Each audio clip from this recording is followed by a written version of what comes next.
हिमाचल नीलाम होने की स्थिति में हो गया है, हिमाचल गिरवी होने की स्थिति में हो गया है। ये स्थिति हिमाचल प्रदेश में वर्तमान कांग्रेस पार्टी की सरकार की हुई है। सरकार की बातें करना मुझे लगता है कि अब उनको बंद करना चाहिए। 2 साल का कार्यकाल हो गया। यहां तो हिमाचल प्रदेश में आपकी सरकार में हिमाचल भवन जैसे जो हमारे बहुत सम्मान के जो जगह है, जो प्रॉपर्टीज हैं, वो नीलाम हो रही है, वो अटैच कर दी गई। इससे बड़ा दुर्भाग्य कोई हो नहीं सकता है। मुझे लगता है कि हिमाचल के इतिहास में ये पहला ऐसा अवसर आया कि जो बहुत महत्वपूर्ण और प्रेस्टिजियस हमारी प्रॉपर्टीज हैं, उनको नीलाम होने की नौबत आई है। ये सरकार की नाकामयाबी है, सरकार की नालायकी है। 70 वकीलों की फौज खड़ी की है।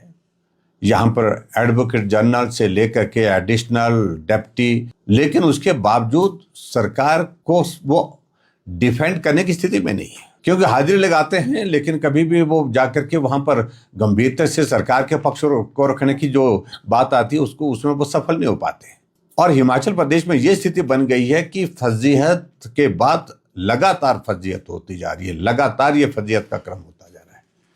कुछ फैसले ऐसे लिए जिसके कारण जगनसाई पूरे देश भर में हुई, और उसके अलावा जब ये कोर्ट का फैसला आया 13 जनवरी 2023 का फैसला, 64 करोड़ रुपए जो अपफ्रंट प्रीमियम को देने की बात उस कंपनी के लिए कही गई थी, जहां सरकार को आज वो पैसा लगभग 150 करोड़ के करीब पहुंचने वाला है। और सबसे बड़ी पीड़ा का विषय है कि हिमाचल प्रदेशियों का अगर कोई पहचान अगर दिल्ली में है, वो हिमाचल भवन है, जो मंडी हाउस में स्थित है। कोई भी हिमाचल वासी वहां जाता है, गर्व के साथ जाता है, अपना परिवार घर समझ करके जाता है, और वहां उसी को ही अगर नीलाम कर दिया तो इससे बड़ा दुर्भाग्य और कोई हो नहीं सकता है।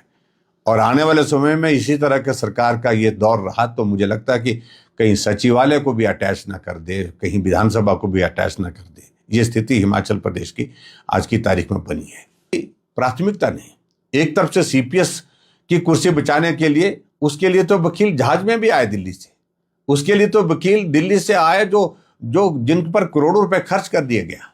और जब उसके बावजूद भी वो हाई कोर्ट में हार गए सीपीएस वाले मामले में, अब एसएलपी सुप्रीम कोर्ट में की है, जहां कांग्रेस की ओर से वकील खड़ा किया जाएगा, जो वकील 1-1 करोड़ रुपए एक बार खड़े होने की पेशी का पैसा लेता है, उसके लिए पैसे हैं।